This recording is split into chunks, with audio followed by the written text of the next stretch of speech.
Et bonjour à tous et bienvenue pour cette nouvelle vidéo d'analyse on-chain sur la chaîne YouTube de Cryptost. Je suis le professeur Chen, ravi de vous retrouver.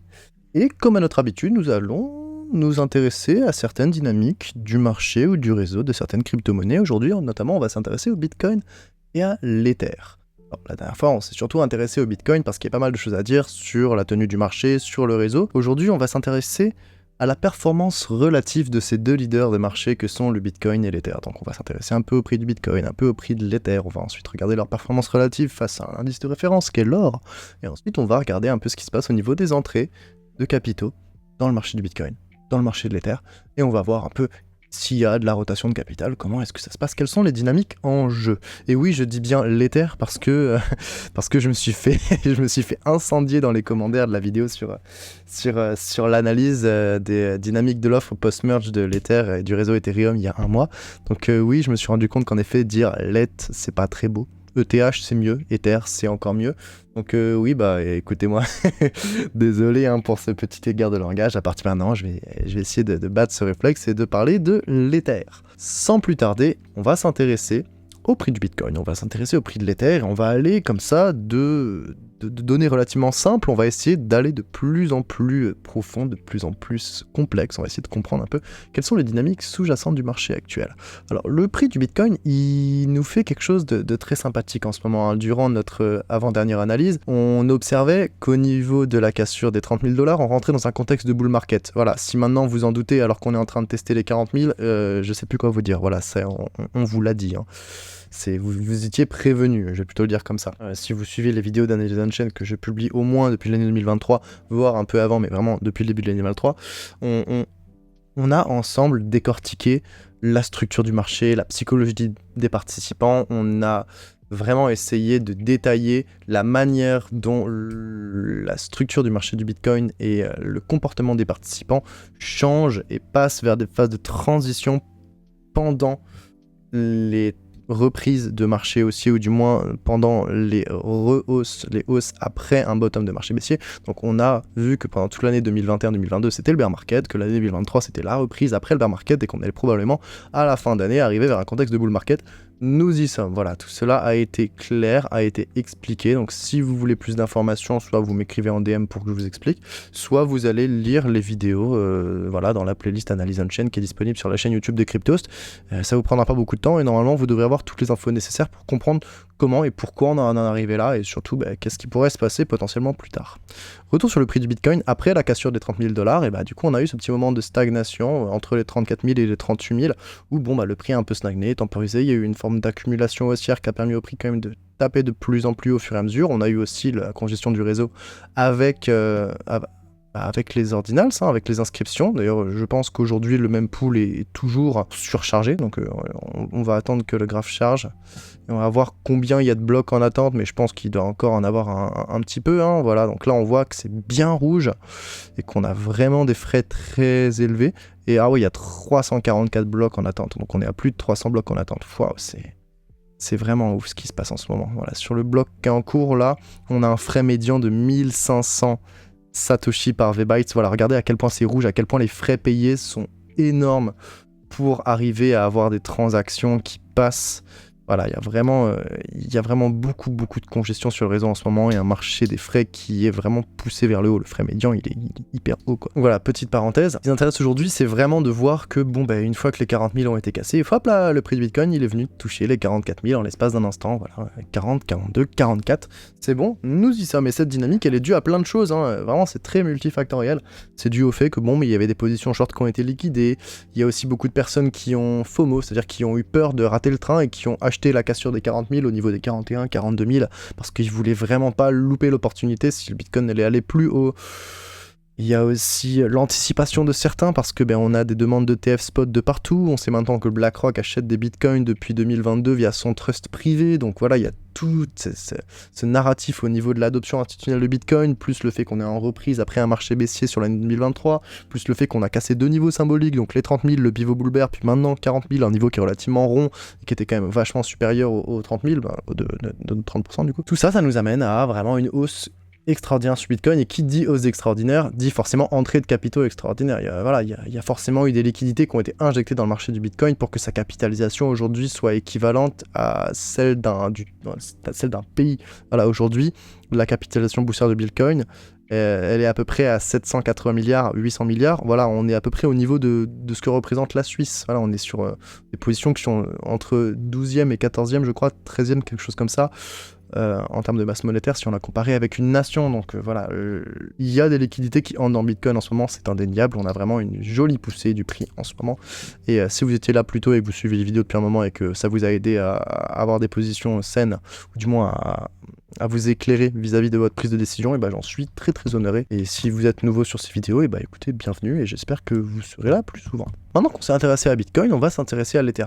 L'Ether, relativement à Bitcoin, il a eu un peu plus de difficultés, hein, on le voit. Il a finalement réussi à passer au-dessus de la chape de plomb des 2000 $, mais en fait, il est juste à 2002. Voilà, il a un plus haut, là, il a tapé 2310 $.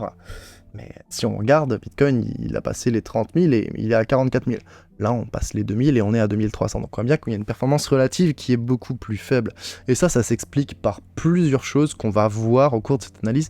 Et vous allez voir, c'est notamment dû à ce qui s'est passé entre l'été et entre le second et le troisième trimestre 2023. Il y a vraiment eu une différence de comportement sur le marché du Bitcoin et sur le marché de l'Ether entre ces périodes qui nous amènent au contexte actuel. Sans plus tarder, on va s'intéresser de manière un peu plus précise du coup à ces performances en comparant les performances de relatives du Bitcoin et de l'Ether face à l'or qui est vraiment une valeur de référence. Donc face à l'or, on voit bien que les cours du Bitcoin et de l'Ether, ils affichent des performances qui sont quand même relativement intéressantes. Là, on est sur plus 138% à peu près pour Bitcoin et plus 70-71% à peu près pour l'Ether. Donc oui, manifestement, Bitcoin et Ether, quand ils se décident à surperformer et à monter, surtout pendant les marchés haussiers, ou pendant les débuts de marché haussiers, évidemment, ils vont surperformer l'or. Voilà. Il y a des moments où, bien sûr, en marché baissier, en bear market, le Bitcoin et l'Ether peuvent sous-performer l'or, mais c'est évident. Ces actifs qui ont encore une fois une volatilité assez forte à l'heure actuelle. Et c'est normal, hein, c'est le prix du risque. Et en comparaison avec un actif aussi vieux et stable que le prix de l'or, et forcément ça peut étonner. Bon. Cela dit, pour ceux qui savent, la suppression du prix de l'or via les marchés dérivés avec ce qu'on appelle les paper gold, donc les offres d'achat et de vente fictives sur l'or, on sait que c'est un marché qui aujourd'hui devrait être d'une taille beaucoup plus grosse que ce qu'il est actuellement, hein, si on n'avait pas réussi à supprimer le prix de l'or les années 2011 et depuis 2010. Eh bien, surtout après la crise de 2008, en fait, on aurait un prix de l'or qui aujourd'hui ne serait pas à 2000 $ l'once, parce que le prix de l'or aujourd'hui c'est 2000-2100 $ l'once à peu près. Il serait probablement plus vers 5 ou 6000. Bref, pas en train de discuter sur la manipulation du prix de l'or. Par contre, on voit que l'Ether et le Bitcoin représentent une performance assez intéressante comparément au prix de l'or. Et c'est aussi intéressant de noter que, en fait, en tout début d'année 2023, c'était en fait l'Ether qui superformait plus l'or que Bitcoin. On avait une dominance, courte certes, mais on avait une dominance de l'Ether à un certain moment, où pendant une courte période, en janvier, on avait l'Ether qui faisait à peu près plus 7 ou 8% par rapport à Bitcoin. Donc on avait un Bitcoin qui faisait plus 2, alors qu'on avait un Ether qui faisait plus 8, quelque chose comme ça. Donc on a eu une surperformance de l'Ether vis-à-vis de Bitcoin et aussi vis-à-vis de l'or à un certain moment. Donc c'était intéressant à observer. Par contre, quoi qu'il arrive, le Bitcoin s'est progressivement démarqué tout au long de l'année, hein, ça se voyait déjà au début d'année, et puis on voit qu'il y a un écart qui se creuse pendant l'été et encore plus ensuite maintenant, hein, clairement. En fait, le Bitcoin, il a creusé son écart de performance au cours de l'été. Et ensuite, il a vraiment créé un gros écart, mais vraiment, il s'est désolidarisé au cours des derniers mois. Ce qui s'est passé, c'est qu'en fait, durant l'été 2023, l'Ether, il a eu une hausse plus faible. Donc on a eu à peu près 15-12% sur l'Ether, alors qu'on a eu 20%, 22% sur Bitcoin. Donc on a une hausse plus faible de l'Ether, et on a eu une correction plus importante. On a eu à peu près moins 15, moins 16% sur Bitcoin, alors qu'on a eu moins 20, moins 22% sur l'Ether. Donc ce qui s'est passé, c'est que le Bitcoin, il est bien monté, et il a corrigé de manière relativement saine, ce qui l'a fait revenir au niveau d'avant la hausse, alors que l'Ether, il est pas beaucoup monté, et du coup, quand il a corrigé, il est allé chercher plus bas que le plus bas de sa hausse précédente. Donc en fait, Bitcoin, il a fait des plus bas de plus en plus haut, donc il a augmenté de manière progressive et quasiment parabolique maintenant, j'ai envie de dire, alors que l'Ether, lui, il a fait des plus bas de plus en plus bas, donc il est allé tomber, perdre en momentum pour ensuite essayer de repartir, mais dans tous les cas, il avait déjà trop de retard. Donc on voit bien, actuellement, que l'Ether a une performance qui est relativement morose, qui est un peu terne par rapport à Bitcoin, mais ça veut pas dire que dans un futur hypothétique, l'Ether ne pourrait pas bénéficier de ce qu'on appelle une rotation de capital, c'est-à-dire qu'une fois que le Bitcoin aura bien monté, bah peut-être que les gens qui vont sortir de Bitcoin, les participants qui vont sortir leur capital Bitcoin, vont le mettre en Ether, parce qu'ils espéreraient qu'Ether ait une hausse qui suivrait celle du Bitcoin, et c'est historiquement ce qui se passe en fait quand on regarde le marché des crypto-monnaies, notamment le marché de l'Ether et du Bitcoin.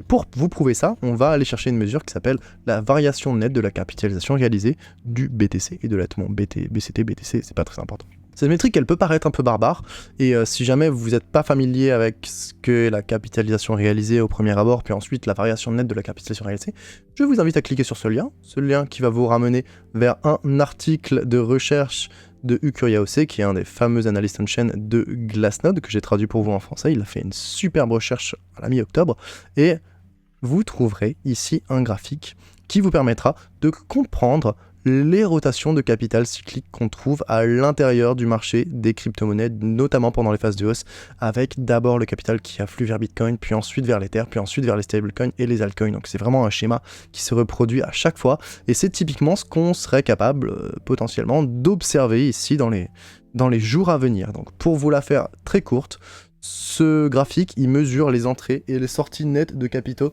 pour l'économie du Bitcoin, et enfin vous avez aussi les stablecoins, mais bon, on va pas trop s'intéresser aux stablecoins aujourd'hui, c'est pas la dynamique qui nous intéresse fondamentalement. On veut vraiment plus regarder la relation qu'il y a entre le Bitcoin et l'Ether. Et ce qu'on voit, c'est que quand il y a des hausses positives de la variation nette de la capitalisation d'un actif, et c'est qu'il y a des entrées de capitaux. Donc orange, positif, entrée de capitaux dans Bitcoin, orange, négatif, sortie de capitaux de Bitcoin.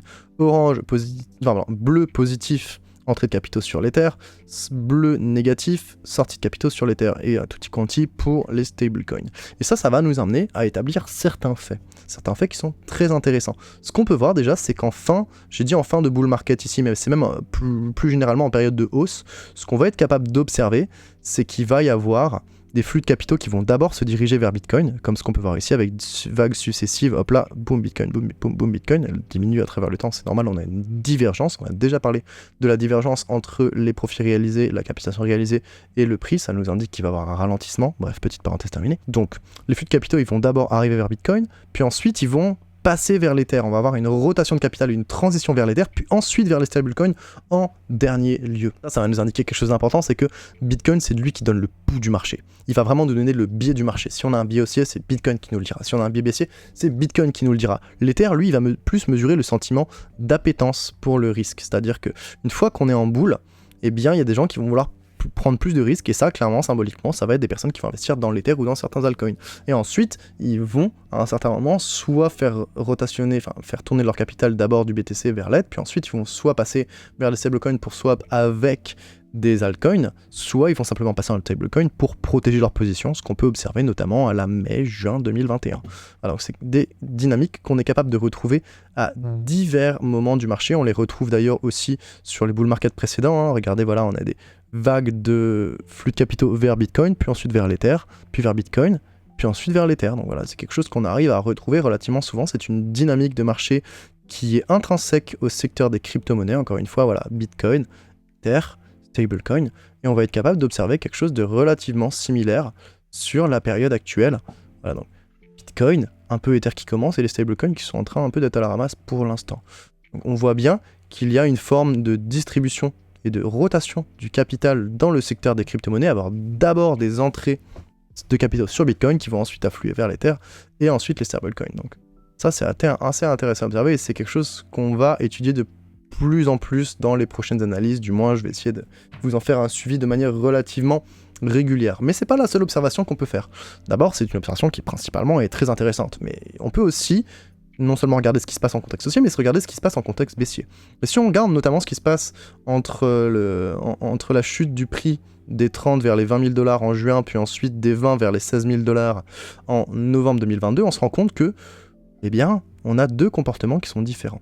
On a d'abord une chute de capital qui est plus importante, une sortie de capital du Bitcoin qui est plus importante durant le mois de juin, et on a une sortie de l'Ether qui est plus importante en novembre. Ça nous dit quoi ça? Ça nous dit que lors des corrections des marchés baissiers, les flux de capitaux ils quittent le Bitcoin et l'Ethereum de manière indépendante en fait, ça dépend du contexte de marché. Vraiment, ça va être de manière indépendante. À un moment donné, il se peut qu'il y ait plus le Bitcoin qui sorte ou plus l'Ether qui sorte. Ça dépendra de l'exposition au risque de certains investisseurs. On sait notamment qu'il y a eu beaucoup de sorties en Ether en novembre 2022 parce qu'il y avait beaucoup de personnes qui étaient positionnées sur des altcoins avec FTX, et que du coup, en fait, ils ont swap leurs altcoins pour de l'Ether. Ils se sont dit l'Ether va tenir, l'Ether n'a pas tenu, et du coup, après, ils ont vendu de l'Ether sans le swapper pour du Bitcoin. Ce sont des choses qui peuvent arriver. Lors des fortes corrections du marché, les flux de capitaux ils vont quitter le Bitcoin ou l'Ether, dépendamment de ce que détiennent les investisseurs et de la structure sous-jacente du marché. Et les deux leaders de marché ils réagissent donc de manière indépendante. Ça, c'est important à noter. Donc, en effet, deuxième point, on veut voir que pendant les phases de baisse, le marché il peut réagir de manière un peu moins structurée que vraiment la rotation qu'on a durant les marchés aussi. Vraiment, l'exposition aux crypto-monnaies, elle va être très claire. Bitcoin, Ether, stablecoin. Par contre, pendant les phases de baisse, on peut observer... Souvent, on a plus de sorties de capitaux de Bitcoin et un peu moins de l'Ether, mais c'est pas nécessairement le cas. Et ce qu'on peut observer maintenant de manière plus récente, donc depuis le mois de novembre, c'est qu'on observe un flux important de liquidités vers Bitcoin. Donc on est quasiment... on est souvent à 2, 3, voire 4 milliards de dollars injectés par jour dans Bitcoin, donc c'est quand même considérable, hein. Voilà, par exemple aujourd'hui on est à peu près à 4 milliards, des fois on est un peu moins, des fois on est à 2, mais dans l'ensemble on est à entre 2 et 4 milliards qui sont injectés par jour dans Bitcoin, alors que sur l'Ether on a des afflux qui sont un peu plus modérés, on a entre 1 et 2 milliards par jour pour l'Ether, donc on voit bien que le biais il est très fortement haussier, donc Bitcoin lead la tendance et nous amène un biais haussier très fort. Par contre, l'appétence pour le risque qu'on peut mesurer via l'Ether, elle est relativement modérée en ce moment. Et la tendance sur les altcoins, pour l'instant, on ne s'y intéresse pas. Mais ce qui est important à montrer, c'est que pour l'instant, on a vraiment un afflux de capital vers Bitcoin, et ça commence à arriver vers l'Ether. Ce que ça peut nous indiquer, c'est qu'on pourrait se retrouver dans une conformation telle que celle qu'on a connue durant d'autres hausses du marché haussier, où justement on a d'abord un afflux de capital vers Bitcoin, et ensuite il y a une rotation vers Ether. Et ça permettrait justement à l'Ethereum de passer un peu devant Bitcoin, parce qu'on est très très loin du flipping, hein, clairement. Par contre, ça permettrait à l'Ether de récupérer une partie des capitaux sortants de Bitcoin pour potentiellement aller avoir une action de prix qui n'est pas juste gratter vers les 2300 $. On pourrait aller chercher 2005, peut-être, allez, 2008, qui sait 3000 pour les plus optimistes. Ce que je veux dire par là, c'est qu'on a vraiment une dynamique actuelle qui pourrait favoriser une rotation du capital du Bitcoin vers l'Ether, ce qui pourrait permettre à l'Ether d'avoir une performance qui soit un peu moins morose que celle qu'on est en train de mesurer actuellement, parce que là c'est vraiment Bitcoin qui est sous le feu des projecteurs, et l'Ether, plus personne n'en parle, quoi. Et je suis pas en train de défendre Bitcoin ou l'Ether, hein, je suis juste en train de dire que structurellement, dans les hausses comme ça, on est capable d'observer une rotation de capital, et il est tout à fait possible que cette fois-ci, on l'enregistre encore, comme il se peut que ça n'arrive pas. Tout mon objectif ici, c'est de vous montrer que historiquement, ce sont des choses qui sont arrivées. Je vais pas vous prédire que ça va arriver à nouveau, par contre, je peux vous dire que si ça arrive, les investisseurs en Ether seront contents. Voilà, c'est tout l'objectif de cette vidéo. Encore une fois, on n'essaie pas de prédire, on essaie juste d'expliquer ce qui se passe la plupart du temps et ce qui pourrait potentiellement se passer, et du coup, si ça se passe, quelle interprétation on pourra en faire. Voilà, c'est tout l'intérêt de cette vidéo. Enfin, on peut finir en étudiant le fameux ratio ETH-BTC, donc le fameux ratio Ether-Bitcoin, donc le rapport de valeur entre le Bitcoin et l'Ether. Ce ratio, il permet de synthétiser pas mal d'observations qu'on a vues précédemment, et ça illustre surtout la difficulté que peut avoir l'Ether à surperformer le Bitcoin, parce qu'on voit bien sur ce graphique que là, il n'y a pas de nouvelle ATH et que l'Ether, il galère un peu, hein. C'est pas tous les jours facile, quoi. Dans l'ensemble, plus le ratio est élevé, plus l'Ether il s'apprécie face au Bitcoin. Voilà, donc on a vraiment une espèce de très forte volatilité, avec vraiment un afflux de liquidité vers l'Ether face à Bitcoin, relatif à Bitcoin, pendant les premières années, donc de 2016 à 2017, on a vraiment une appréciation où vraiment le rapport ETH-BTC il est passé de 0,02 à 0, presque 2, non, 0,15, donc on a eu presque 1 x 10, c'était quand même très très sympathique ce qui se passait là, vraiment, on a eu l'Ether qui s'est beaucoup apprécié face au Bitcoin, il y a certainement beaucoup de capitaux qui sont sortis de Bitcoin pour aller vers l'Ether, mais depuis on n'a jamais eu de performance aussi intéressante que ça, hein, clairement pas, hein. Pour l'instant on est très très loin de justement le tant attendu, flippening, le moment où l'Ether devrait dépasser Bitcoin en termes de valorisation, on est très très loin de ça. Pour l'instant en fait le ratio Et BTC, il semble se stabiliser aux alentours de la valeur des 0,05. Donc, c'est-à-dire que 1 Ether égale 0,05 Bitcoin. Et donc, en fait, on peut segmenter ce graphique en plusieurs périodes. Et encore une fois, je vous invite à aller lire l'article qui a été publié sur Cryptost parce qu'il va vous permettre de bien mieux comprendre les dynamiques sous-jacentes. Donc, on voit bien que pendant les années 2016-2017, entrée de capitaux relative vers l'Ether depuis Bitcoin. Ensuite, en 2018-2020, fuite relative des capitaux hors de l'Ether, soit vers autre chose que Bitcoin, mais potentiellement plus vers Bitcoin pour se protéger du risque. Ensuite, entrée de relative des capitaux de Bitcoin vers l'Ether, alors que le prix était en fait en train de commencer à chuter, mais bon, il y a quand même des personnes qui ont décidé à ce moment-là, pendant le bull market, donc le prix est en train de monter, excusez-moi, pendant le bull market, voilà, il y a une appétence pour le risque, il y a des personnes qui ont décidé de troquer du Bitcoin pour l'Ether, et depuis 2022, bear market premièrement, et puis maintenant 2023, l'intérêt vers Bitcoin qui est plus important.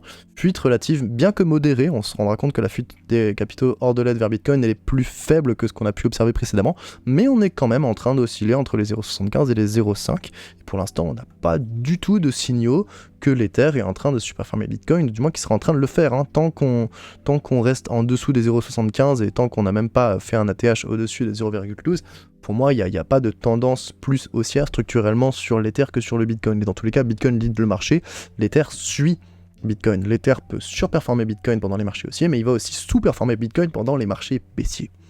Ça, c'est important de s'en souvenir, et c'est toute l'essence de l'analyse d'aujourd'hui. Suite à cette fuite relative des capitaux hors de l'aide vers le BTC qu'on a pu observer tout au long de l'année 2023, eh bien l'essentiel aujourd'hui, ce serait de voir si justement l'aide pourrait bénéficier d'une rotation de capital qui serait bienvenue suite à la récente hausse du BTC. Et voilà qui fait le tour de l'analyse que je voulais vous présenter aujourd'hui. La hausse sur Bitcoin, la hausse un peu moins importante, un peu plus faible sur l'Ether, leur performance relative vis-à-vis de l'indice de l'or, les entrées de capitaux sur Bitcoin qui sont potentiellement en train d'amener une rotation de capital vers Ethereum, mais ça reste à vérifier, et le ratio Ethereum-Bitcoin Ether-Bitcoin qui nous synthétise le tout et qui nous montre que pour l'instant on n'a pas vraiment de rotation, parce que sinon on le verrait, Bitcoin serait au moins avec une performance similaire à celle de Bitcoin, ou idéalement avec une meilleure performance qui nous indiquerait le ratio qui sera en train d'augmenter ici. Dans l'ensemble, les données de cette semaine elles suggèrent que la cassure des 40 000 $, elle est en partie due à une série de short squeeze sur le marché dérivé de Bitcoin. Bon, c'est pas la seule cause, comme on l'a dit, il y a plein de causes, c'est multifactoriel, mais c'est entre autres dû à ça, évidemment, il y a aussi d'autres raisons. Et donc, un mois à peine après le franchissement des 30 000 $, la récente hausse, elle conforte les analyses précédentes qu'on est allé lire ensemble et que vous avez déjà vu les vidéos, et qui confirment que le marché de Bitcoin est clairement entré dans une configuration de bull market. De son côté, l'Ether, il suit la tendance tant bien que mal, mais l'écart de performance entre les deux leaders de marché, il se creuse depuis l'été 2023. Par contre, sachant que les liquidités sortant de Bitcoin, elles trouvent souvent refuge dans l'Ether après une hausse du marché comme on est en train d'en enregistrer en ce moment, une rotation du capital vers l'Ether permettrait à ce dernier de s'apprécier à nouveau face à Bitcoin. Il se peut que ça arrive, il y a des fortes chances que ça arrive, c'est pas nécessairement le cas, ça va pas forcément arriver, mais il se peut que ça arrive. Si cette analyse vous a plu, vous pourrez évidemment retrouver toutes ces informations dans le format de thread qui est un petit peu plus bas, j'ai beaucoup tweeté aujourd'hui. Voilà, donc vous pouvez retrouver toutes les informations sur le thread qui a été publié sur Twitter il y a quelques heures. Évidemment, vous pouvez aussi lire l'analyse écrite, l'article public sur le site de Cryptost, parce que vous aurez les annotations, parce que vous aurez la segmentation, ce sera beaucoup plus clair pour vous. Ça vous permettra d'avoir à la fois le format écrit et le format audio-vidéo, donc c'est aussi bien pour intégrer l'information. Je vous invite à relire l'analyse et l'article de recherche de Eucaria OC, donc sur les flux de capitaux, les exchanges et les alt-seasons en général, parce que c'est un article qui est hyper intéressant. Si vous voulez ne pas louper les prochaines vidéos, bien sûr, vous vous abonnez, vous activez la cloche et vous allez chercher les anciennes vidéos dans la rubrique Analyse on Chain.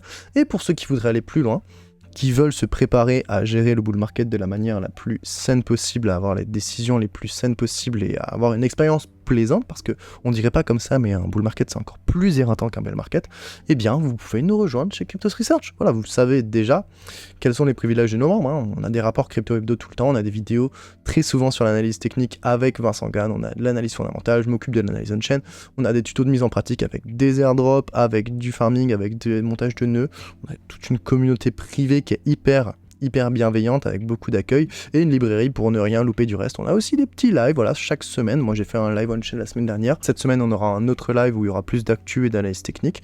Donc si vous voulez nous rejoindre chez Cryptos Research, vous savez où nous trouver. Et bien sûr, vous retrouvez un petit code promo ici, donc le code PROF20 qui permettra d'avoir 20% de réduction sur votre premier mois d'abonnement, histoire de tester le produit et de voir si ça vous convient. Et voilà, c'était l'analyse de la rotation des capitaux entre le Bitcoin et l'Ether, l'analyse on-chain de la semaine 49. Je vous souhaite une excellente journée, faites attention à vous et on se retrouve dans 2 semaines pour la dernière analyse on-chain de l'année 2023. Allez, bonne journée à tous!